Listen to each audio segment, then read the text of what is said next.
This is your Lead Left vodcast for the week of September 9th. I'm Randy Schwimmer. Welcome back.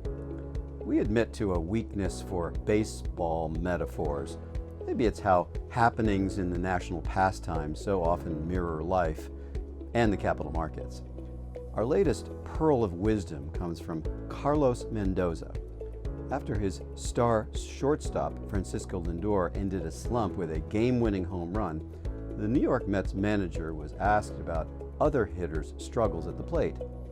He said, "We've got a few guys going through it. That's the 162.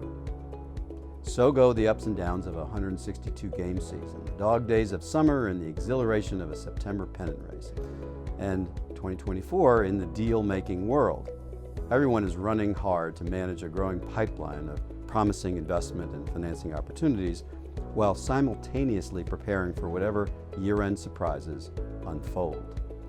This backdrop is illustrated by our chart of the week.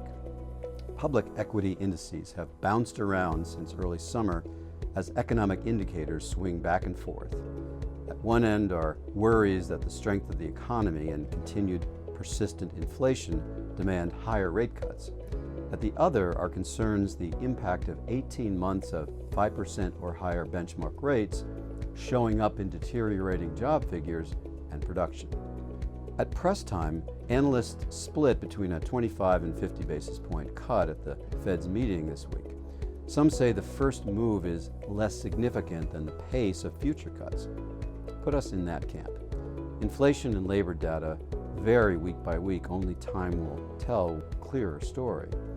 In dozens of investor meetings over the past several months, not to mention media interviews and commentaries in this space, we've painted a picture of tamed inflation, slow but steady economic growth, and capital markets open for business.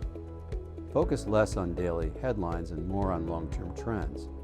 Yes, the S&P has been oscillating all summer, but look at its performance since January. Up 19% will get you a spot in the playoffs.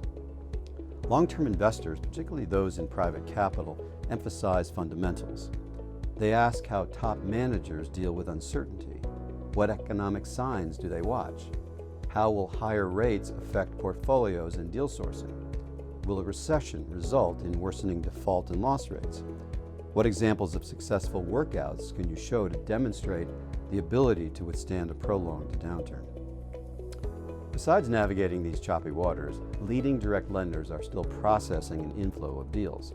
The sponsors expect better financing conditions. Perhaps, although one investment bank reports some have noted a materially lower conversion rate from LOI to close and are maintaining a high bar on the buy side as they are hesitant to deploy capital too quickly, but also as they are reticent to have to then fundraise in this current environment.